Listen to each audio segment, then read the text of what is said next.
합독하시겠어요? 화평하게 하는 자는 복이 있나니 그들이 하나님의 아들이라 일컬음을 받을 것이요.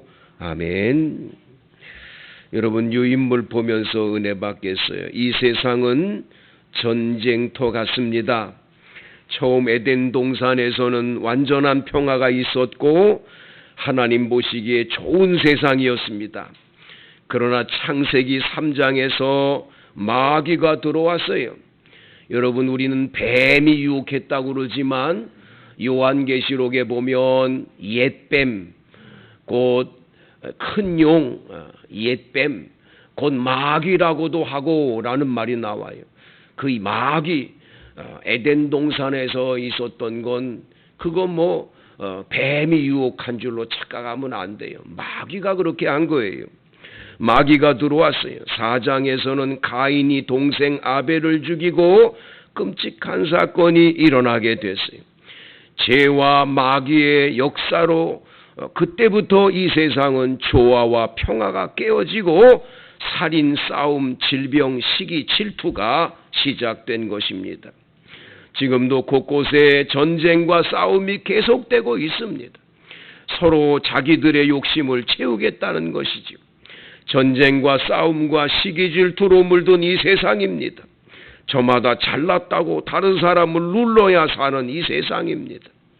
저는 이번에 대통령 선거를 이제 내일 하겠지만 참 마음이 아픈 거는 너무너무 서로 비방하고 욕하고 저 잘못된 저 사람이랑, 아니 자신이 그냥 이렇게 자신의 것을 이렇게 쭉 얘기를 해서 가면 안 되나요? 꼭 저쪽을 그냥 계속 나쁘다고 그러면 자기는 안 나쁜가? 참 안타까운 거예요. 아니 우리나라 선거가 어떻게 이렇게 됐나 안타깝고 대한민국의 앞날이 얼마나 걱정이 되는지 몰라요.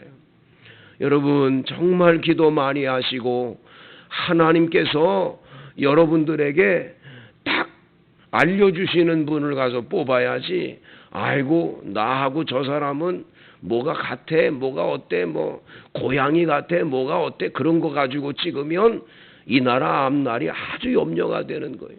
여러분 잘 뽑으셔야 돼요.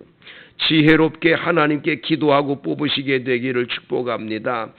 죄악 세상에요, 마귀가 역사하고 있어요.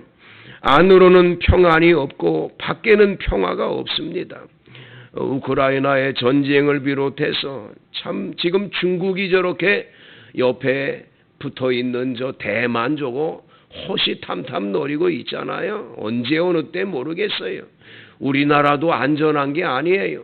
저 푸틴이 어떻게 했는지에 따라서 시진핑하고 김정은이하고 만나가지고 야 우리 옛날에 공산주의 국가들 아니냐, 옆에들 다 우리 쳐들어가자 그러면 어떤 일이 있을지도 모르는 거예요. 아주 지금은 긴박한 상황이라 여러분 기도 많이 하셔서 이 땅에 평화가 있도록, 절대로 이 북한이 어떤 도발을 못하도록 하나님께 우리는 기도로 막아서 평화로운 땅이 되도록 해야 할 줄로 믿습니다. 1번 화평케 하는 사람은 어떤 사람입니까? 첫 번째, 화평케 하는 사람은 양보하고 져주는 사람입니다. 다 같이 읽겠습니다. 화평을 위하여 다른 사람의 사정을 돌보아주고 양보하고 덕을 세워야 합니다. 아브라함은 조카 롯과 다투기보다는 헤어지기를 원하고 양보하여 롯에게 먼저 땅을 택하여 떠나라고 양보하였습니다. 이삭도 아브라함이 팠던 우물을 팠는데 주위 사람들이 와서 그 우물을 차지하려고 싸우려고 합니다. 그때 이삭은 양보하고 다른 곳으로 갔습니다. 여러분 양보하는 거예요. 양보. 그래 알았어. 여러분 양보하면 망하냐? 양보하면 하나님이 그거 안 싸우려고 하고 싸우지 않으려고 하고 양보하면 하나님이 다 책임져 주시고 복 주시는 거예요. 아브라함에게 나타나셔서 야, 너 동서남북을 걸어봐라. 네가 서 있는 이 땅을 내가 너에게 주고 너 자손에게 줄게. 자기 이득을 위해서 삼촌인데도 불구하고 삼촌을 무시하고 자기가 욕심내서 그냥 싸우려고 그러고 갔던 이 롯의 가정은 나중에 소돔과 고모라 성에 가서 살다가 다 망해버리는 거예요. 여러분, 우리가 화평을 위해서 양보하면 하나님이 우리의 인생을 책임져 줄 줄로 믿습니다. 이삭도요, 몇 번이고 음을 파는 거 계속 양보하잖아요. 4번이나 양보, 4번이나. 여기 가서 파면 또 와서 이거 우리 거라고 그러고 강탈해 가고, 여기 가서 파면 또 강탈해 가고, 끝까지 양보하는 거예요. 그래? 네 거면 그래, 알았어. 우리 다시 가서 파면 되지 뭐. 그 이삭의 삶은 어떻게 됩니까? 하나님이 얼마나 크게 복을 주시는지 몰라요. 두 번째, 화평케 하는 사람은 복수를 주님께 맡기는 사람입니다. 읽어봅니다. 다윗은 사울 왕이 그를 죽이려고 쫓아다녔을 때 원수 사울을 죽일 기회를 여러 번 가졌지만 자기 손으로 죽이지를 두려워했습니다. 다윗처럼 하나님께 맡겨야 돼요. 여러분, 원수 여러분을 괴롭히고 막 죽이려고 덤비는 하나님께 맡겨버려요. 원수는 하나님께 맡기면 하나님이 다 알아서 처리하는 거예요. 로마서 12장에 원수 갚는 것이 내게 있으니 내가 갚으리라고 주께서 말씀하셨어요. 주님이 다 갚아주시는 거예요. 할렐루야. 내가 갚는 거 아니에요. 내가 갚으려고 그러면 화평이 깨지고 싸워야 되고, 그리고 난 다음에 정말 마중에 나서 그거 이겨도 이긴 게 아닌 거예요. 하지만 하나님께 다 맡겨버리면 하나님이 반드시 원수는 갚아주세요. 주님이 갚아주시는 거예요. 아멘입니까? 끝까지. 3번, 평화의 사람은 남의 말을 옮기지 않는 사람입니다. 같이 읽습니다. 하나님은 이간질을 싫어하십니다. 화평케 하는 사람은 사랑의 마음을 가지고 권면하고 격려하고 하나님께로 인도하는 사람이에요. 남의 말을 옮기기 좋아하는 사람. 여기서 이렇게 듣고 여기 가서 여기 얘기하고 여기하고. 그래서 두 사람을 이간질시키고 나쁜 얘기를 끊임없이 다니면서 하는 사람들이 있어요. 여러분, 그거 하나님 제일 싫어하세요. 그렇게 하는 사람은 하나님이 기도 응답이 없어요. 복 안 주세요.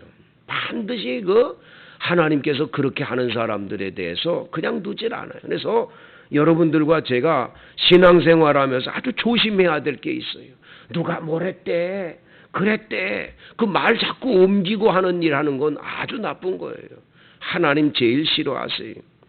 4번, 화평케 하는 사람은 복수심을 버린 사람입니다. 창세기 37장부터 50장까지 요셉 이야기잖아요. 이 요셉은 13년 동안 억울하게 종살이하고 감옥살이예요. 형들 때문이에요. 꿈 해몽했다고 그렇게 못되게 해요. 그런데 나중에 애굽의 국무총리가 됐을 때 형들이 흉년이 들어가지고 곡식을 사러 왔어요. 얼마나 13년 동안 이가 갈렸겠어요. 내가 두고 봐라. 이 13년 동안 나를 이렇게 괴롭히겠나, 이렇게 힘들게 한 형, 이것들이 왔다. 그리고 이빨을 뜨득 깔면서 얼마든지 복수하겠지만 안 하는 거예요. 형들을 다 유익을 주는 거예요. 가족을 살리는 거예요. 아버지 모시고 오라고. 다 가족 70명이 다 거기서 와서 전부 먹고 살면서 얼마나 행복하게 살도록 하고, 아버지 세상 떠난 다음에도 형들이 와서 용서해달라고 사과하고 무릎을 꿇었을 때, 아이고, 당신들은 나를 해하려고 했지만 하나님은 그걸 선으로 바꿔서 오늘날 같이 이렇게 복을 줬는데 왜 그러냐고, 염려하지 말라고. 이게 요셉의 멋진 인생임을 보게 되는 거죠. 우리 이렇게 살아야 할 줄로 믿습니다. 2번, 어떻게 화평케 하는 사람이 될 수 있을까요? 먼저 하나님과 화목해야 합니다. 나 자신이 하나님과 평화 관계가 있지 않으면 다른 사람과 화평할 수 없습니다. 여러분, 하나님과의 관계가 화평해야 돼요. 하나님과의 관계가 불편해지면 절대로 여러분 이웃들과나 화평해야 삶을 못 살아요. 그래서 하나님과 화평해야 된다. 예수님이 중간에 막힌 담을 십자가로 모두 다 이렇게 해결해 주셔서 주님과 우리 관계를 이렇게 하나가 돼서 하나님을 아버지라고 부르게 해주셨기 때문에 예수 잘 믿는 믿음의 사람들만이 진정 화평의 길을 가게 되는 거예요. 2번 보세요. 자신과 화목해야 합니다. 한번 다 같이 읽습니다. 내 안에 하나님이 나를 용서하셨다는 확신이 있어야 합니다. 그리고 나를 책임져 주신다는 믿음이 있어야 합니다. 나의 이 모습 이대로 하나님이 받으시는 것을 믿어야 합니다.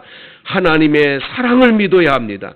하나님의 선하신 섭리와 사랑에 감사해야 합니다. 나의 나됨을 인하여 감사할 수 있어야 합니다. 그래야 다른 사람들과 평화를 누릴 수 있습니다. 다른 사람을 화평케 하는 사람이 될 수 있습니다. 여러분, 사람이 이렇게 사귀다 보면 목사님들 가운데도 그런 분들이 있어요. 그냥 늘 불평이야. 늘 원망이고 짜증이고 그분하고 같이 앉아서 뭐 밥을 먹는다든지 어떤 회의를 하면 저분은 좀 왜 저러지? 저 좀 좋게 말을 왜 안 할까? 항상 나쁜 얘기만 하는 분이 있어요. 근데 그분들을 가만히 살펴보면 자기 자신에 대한 불만족이 너무 큰 거예요. 자신감이 없는 거죠. 자존감이 떨어진 거예요. 자신이 어떤 트라우마나 어떠한 그 신체적인 뭐든지 아니면 뭔가 이 삶 속에서 완벽한 뭐가 없다고 생각하니까 자기 자신을 사랑하지 못하고 자기 자신과 화목하지 못하니까 다른 사람들을 그런 식으로 보고 사는 거예요.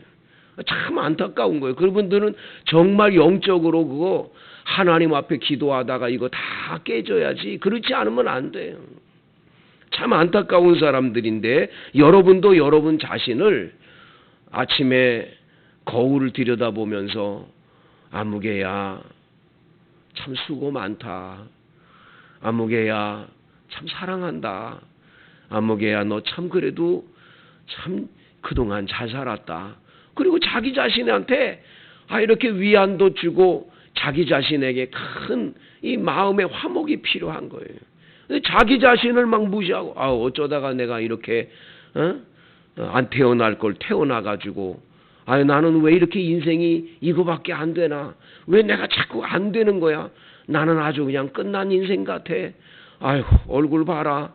어쩌다 이렇게 기미 주근깨 뭐 이렇게 많고 이게 뭐냐? 아이고 거기다 주름살은 왜 이렇게 많아지냐? 아이고 인생 쪽박 났구나. 뭐 이렇게 자꾸 자기 자신에 대해서 그렇게 살면 그럴수록 안 된다라는 거예요.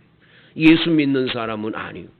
하나님이 우리를 얼마나 보배롭고 존귀한 자녀로 여겼는데 다른 사람 다 무시해도 하나님 여러분 너무너무 사랑하거든요. 믿습니까? 그래서 자기 자신을 사랑해야 돼. 사랑해야 돼. 아무개야 고생 많다. 아무개야 참 너 정말 훌륭하다. 자꾸 격려해 주세요. 3번 내 안에 평안을 가지는 것이 성령의 역사입니다. 성령께서 역사하시도록 회개하고 기도해야 합니다. 성령께서 역사하시도록 말씀을 가까이 해야 합니다. 세상이 아무리 흉흉해도 성령께서 붙잡아 주심으로 나는 얼마든지 평안할 수 있는 줄로 믿습니다. 아멘. 여러분 지금 이 우크라이나의 선교사님들이 영상을 자꾸 보내주기도 하고 문자도 보내주고 그러는데 정감석 선교사라고 하는 분이 보내줬는데 이 교회 교인들을 전부 데리고 같이 피난길에 올라서 그곳에 기도원 이 수양관이 있는데 거기로 다 피신해 갔어요. 거기서 막 예배드리고 거기 같이 피난 온 많은 사람들한테 막 물도 나눠주고 막 먹을 것을 계속 나눠주면서 예배드리는 광경을 찍어가지고 보냈는데 얼마나 감동이 되는지. 그 어려움 속에서도 그래도 찬양하며 두 손을 들고 찬양하고 그 어떤 분들은 그 어려운데도 거기서 찬양하면서 막 춤을 추고 그러는 보면서 야, 예수님밖에 없구나, 그런 생각이 들어요. 성도 여러분, 주의 성령이 임하면 내 안이 평안한 줄로 믿습니다. 여러분 꼭 기억하세요. 십자가를 적용할 때 화평할 수 있어요. 이 세상 아무리 어려워도 십자가의 내 정과 욕심을 버리고 못 박을 때 우리는 평안을 소유할 수 있는 줄로 믿습니다. 그래서 예수님 십자가를 적용해야 돼요. 감사할 때 평화가 오는 줄로 믿습니다. 불만과 원망이 있으면 평안하지 않아요. 다른 사람에게 불안하게 만들어요. 감사하는 사람이 되셔야 돼요. 감사하지요. 고맙습니다. 감사합니다. 할렐루야. 마귀는 불평을 가져다 주지만 성령은 감사하게 해주시는 줄로 믿습니다. 그래서 감사거리를 매일매일 찾아서 살아야 돼요. 마귀가 쫓겨나감으로 화평할 수 있습니다. 마귀는 우리에게서 평안을 빼앗아가고 분쟁을 일으켜요. 항상 주님을 바라봄으로 마귀의 역사를 물리치고 평강을 유지해야 할 줄로 믿습니다. 잠언의 말씀에 보면 다투는 여인과 육선이 가득한 집에서 사는 것보다 사막에 홀로 사는 게 좋다라는 거예요. 싸우고 사는 건 안 된다라는 거예요. 여러분, 안 싸워야 돼요. 안 싸워요. 부부도 부부 싸움이 일어날 때 야바! 그리고 여자분이 막 그러거들랑 왜 그래요? 그러지 말아요. 그러면서 이 속도, 이 목소리를 낮추셔야 돼. 저쪽에서 여봐! 그러면 왜 그래? 그리고 올라가면 올라갈수록 성질을 더 돋구는 거니까 좀 내려야 되고, 두 번째, 싸울 때 항상 여러분 싸움이 시작되면 존댓말을 쓰셔야 돼요. 예? 반말로 하면 안 되는 거예요. 여보! 이래 있잖아! 그렇게 하면 안 돼. 이래 이랬잖아요 하고 요자를 꼭 붙여야 돼. 그 존댓말로 싸우면 오래 가질 않는 거예요. 안 해봤군요, 여러분. 에? 그래 보세요, 여러분. 절대로 오래 안 가는 거예요. 그런데 우리는 존댓말 절대 안 사용하는 거예요. 막 그러니까 집안에서 계속 마귀들이 와가지고 잘한다, 계속 싸워라. 3, 3, 7 박수를 치면서 짝짝짝 잘한다, 계속 해라. 그래서 집안이 아주 뭐 돈이 있어서 행복한 게 아니고 부부가 행복해야 되는데 부부 행복을 뺏어가 버리니까 문제가 되는 거예요. 여러분, 가정에서 부부가 행복하기만 하면, 서로 존경하고 사랑하기만 하면 얼마든지 너끈히 세상 풍파 뭐 이거 다 이겨내고 복된 길 걸어갈 수가 있는 거예요. 아멘입니까? 이번에 장례식을 치르면서 어떤 집사님이 그 안에 이제 입관해가지고 이렇게 누워있는데 제가 머리맡에 이렇게 서서 이제 마지막 한마디씩 다 하라고. 전부 가족들 그러는데 붙들고, 여보 미안하다, 미안하다, 내가 잘못했다, 내 미안하다 막 우는데 그 모습을 보면서 하나님 절대로 나는 제 아내가 만약에 세상 떠나면 미안하다고 안 하도록 정말 잘하고 살게요. 저도 그렇게 기도를 했어요. 잘해. 할렐루야. 마귀가 쫓겨나가야 돼요. 전도할 때 화평이 오는 줄로 믿습니다. 하나님의 아들이라 일컬음을 받게 되는 줄로 믿습니다. 화평하게 하면 하나님의 아들이라는 뜻이 뭡니까? 하나님을 닮아가는 인생이라는 거예요. 그리고 하나님 아버지께서 평생을 책임져 주시는 거예요. 우리 읽고 마칩니다. 맨 밑에 시작. 하나님 아버지는 누구입니까? 아버지는 나의 기도를 들으시며 채워주십니다. 아버지는 나를 절대 보호하십니다. 필요한 것을 공급해 주십니다. 아버지는 우리를 위하여 유산을 남겨주십니다. 아버지는 나를 변함없이 사랑해 주십니다. 아멘. 화평케 하는 자가 이런 복을 받는 줄로 믿습니다. 이 찬양은 내일도 부를 거니까 꼭 가져가셨다가 가지고 오시기를 원합니다. 다 같이 주여 3